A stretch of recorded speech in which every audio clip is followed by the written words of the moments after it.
Madam उप mayor प्रत्याशी हैं नूतन देवी वार्ड नंबर 28 से। समाज में खास करके बेगूसराय 45 वार्ड की जो जनता कराह रही है, खास करके भ्रष्टाचार से, उससे मुक्ति चाहती है। इस बार सरकार को भी धन्यवाद देना चाहती है जनता कि जनता के हाथों में फैसला है और जनता मेयर उप मेयर का करेगी चुनाव। और इसी कड़ी में नूतन देवी जो कि पेशे से एडवोकेट हैं, पढ़े लिखे हैं और समाज में लगे हुए हैं। 2 बार डॉक्टर जितेंद्र जी भी यहाँ से पार्षद रह चुके हैं और निवर्तमान अभी मैडम पार्षद हैं और जनता से आशीर्वाद मांग रहे हैं कि अगर मुझे मिला आशीर्वाद तो बेगूसराय होगा पूरी तरह से स्वच्छ। मैडम से जानने का प्रयास करेंगे कि आपको जनता क्यों आशीर्वाद दे, आखिर क्या करना चाहते हैं, चूंकि जनता को लगातार जो है जो भी जनप्रतिनिधि हैं 10 साल से ठगते आ रहे हैं। आखिर आपको वोट अगर दे तो क्यों दे और क्या कुछ करना चाहेंगे? सबसे पहले तो मैं आपके चैनल का धन्यवाद करती हूँ।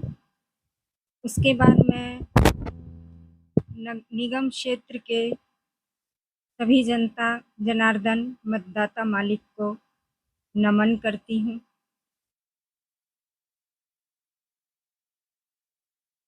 दो 2002 से ही हम लोग इस लाइन में आए हैं, चुनाव समाज सेवा के लाइन में।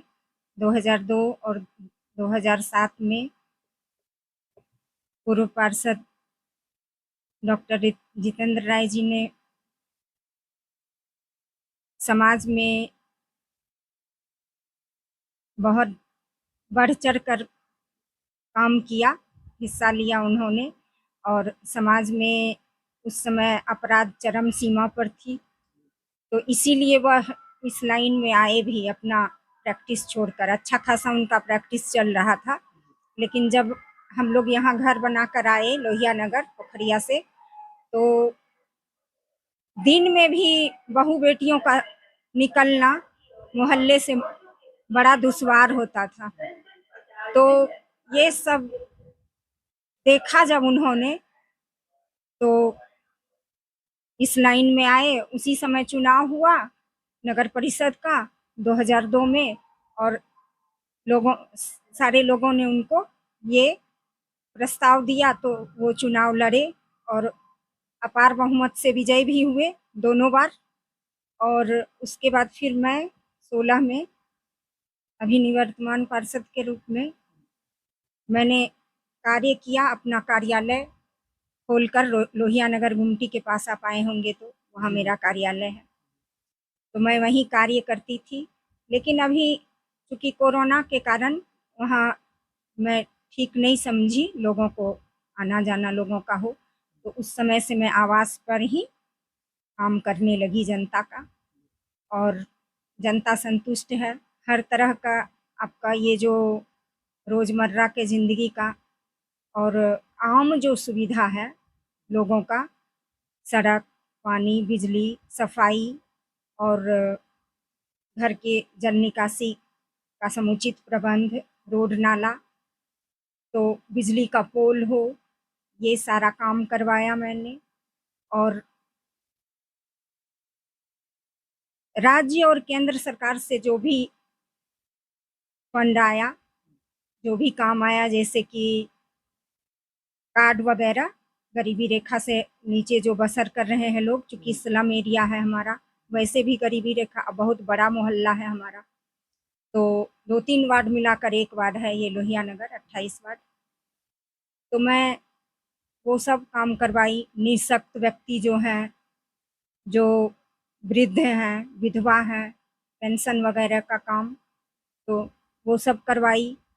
उसके बाद आवास योजना और शौचालय जो हमारे यहाँ जितना हो सका बन पड़ा, तो उतना मैं करवाई। थोड़ा-सा मैडम रोकना चाहेंगे कि पहले आप वार्ड पार्षद थे और अब आप 45 वार्ड का मालिक बनने जा रहे हैं। काफ़ी फंड भी सरकार देगी और भ्रष्टाचार से जो जनता कराह रही है, वो उभरना चाहती है। कांटे की टक्कर भी है, खेल भी होगा मैडम। क्या लगता है कि जनता अगर आपको आशीर्वाद देती है, तो क्या कुछ नया करना चाहते हैं बेगूसराय में? मैं आपको बता दूं कि मैं कार्यालय पर सिर्फ लोहिया नगर के लोगों के लिए ही काम नहीं की हूँ, सर भी और मैं भी। वहाँ बहुत सारे वार्ड के लोग, चूंकि यहाँ से जो रिलेटेड हैं, बहुत सारे वार्ड के लोग जिनका कोई पर्सनल काम होता था तो हमारे कार्यालय पर आते थे और मैं उसका निष्पादन करवाती थी निष्पक्ष। तो काम करने की जब चाहत होती है तो कोई रुकावट, कोई अवरोध नहीं आता है, और अवरोध भी आए तो उसको लोग पार कर लेते हैं, और कोशिश करने वालों की कभी हार नहीं होती है। तो हम लोग कोशिश करते आ रहे हैं पहले से भी, और अब भी कर रहे हैं और आगे भी करेंगे। चूंकि मैं एक वार्ड को पहले देख रही थी, इनके दुख दर्द को सुन रही थी और उसका निराकरण कर रही थी, और अब पूरे 45 वार्ड हैं। क्षेत्र तो बड़ा अवश्य है, लेकिन काम करने की इच्छा है तो, और जनता भी जागरूक है। जनता से तालमेल बिठाकर, और जो मेरे अधिकार क्षेत्र में काम होगा, हमारे पति डॉक्टर जितेंद्र राय जी, वो जो काम नहीं होता है किसी से, कठिन काम को ही करने के लिए वो जाने जाते हैं। बहुत सारे वार्ड के लोग जानते हैं, और अपने वार्ड के भी। जब तक वो काम वो पूरा कर नहीं लेते हैं, वो चैन की सांस नहीं लेते, यहाँ तक कि वो घर में खाना आकर नहीं खाते हैं। ऐसे वो जुनूनी व्यक्ति हैं, और हम लोग भी उन्हीं से यह सीख हम लोगों को भी मिली है, इंस्पायर्ड होते हैं उन्हीं से। तो अब तो ऐसा हो गया है कि हम लोग पूरे दिन रात जनता के सेवा में लगे रहते हैं, पूरे दिन रात जनता के सेवा में। वहाँ कार्यालय, आपको कहीं किसी वार्ड में कार्यालय नहीं मिला होगा, लेकिन मैं कार्यालय खोलकर वहाँ बैठकर काम करती थी। केस जो हो जाता था जाकर कर देते थे थाना में, तो मैं थाना इंचार्ज को यहाँ बुलवा कर अपने कार्यालय पर, उसका भी मैं दोनों पक्ष को बिठाकर और पंचायत कर पंचनामा तैयार कर मैं निष्पादन करवाई हूँ, अपने कार्यकाल में करवाती हूँ मैं।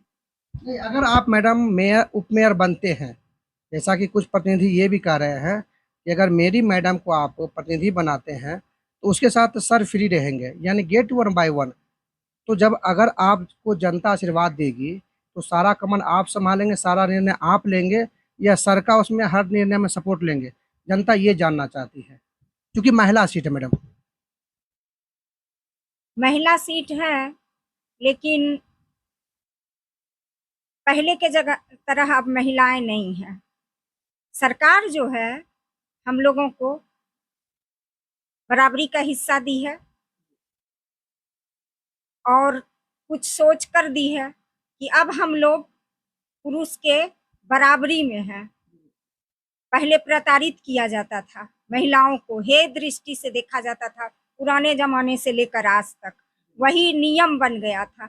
जो कुछ भी आ जाता है हमारे यहाँ, पुराने जमाने से जो चालू रहता है, नियम बना रहता है, उसको कानून भी मान्यता दे देती है। निरंतर जो चली आ रही है प्रथा सदियों से, तो ये प्रथा थी हमारी, महिलाओं को सम्मान नहीं देना, अपमानित करना। पुरुष वर्ग अपने आप को बहुत बलशाली समझते थे, तो महिलाओं का शोषण करते थे, अभी भी करते हैं बहुत सारे लोग। तो मैं उसकी पक्षधर नहीं हूँ, मैं विरोध करती हूँ, और जो भी इस तरह का महिलाओं के साथ करेंगे विरोध करूंगी, और मैं खुद एबल हूँ इस कार्य के लिए, और महिलाओं को जागरूक भी करूंगी। मैं खुद अपना काम, मैं अभी भी खुद अपना काम स्वयं ही करती हूँ।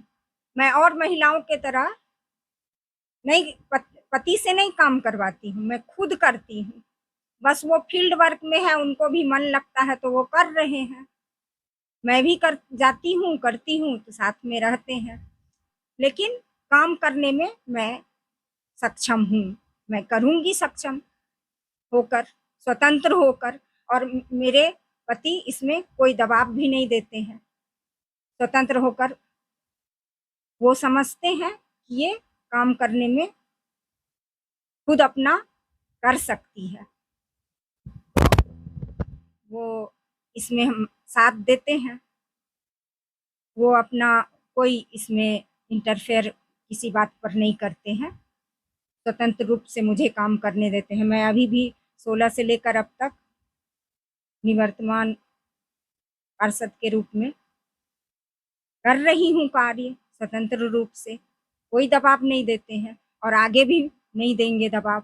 मैं स्वतंत्र रूप से करूँगी, करने में सक्षम हूँ इस कार्य को, सिर्फ जाने आने में तो सपोर्ट लूँगी ही। तो ये थी हमारे साथ नूतन देवी, वार्ड नंबर 28, अभी निवर्तमान पार्षद हैं। इस बार जनता जनार्दन से आशीर्वाद मांग रहे हैं और चाह रहे हैं कि बेगूसराय को स्वच्छ बना दे, अपराध मुक्त कर दे, भ्रष्टाचार मुक्त कर दे। तो वहीं जनता के हाथों में फैसला है। फिलहाल कुछ दिनों के लिए चुनाव टल चुका है, हाई कोर्ट ने इस पर रोक लगा दिया था।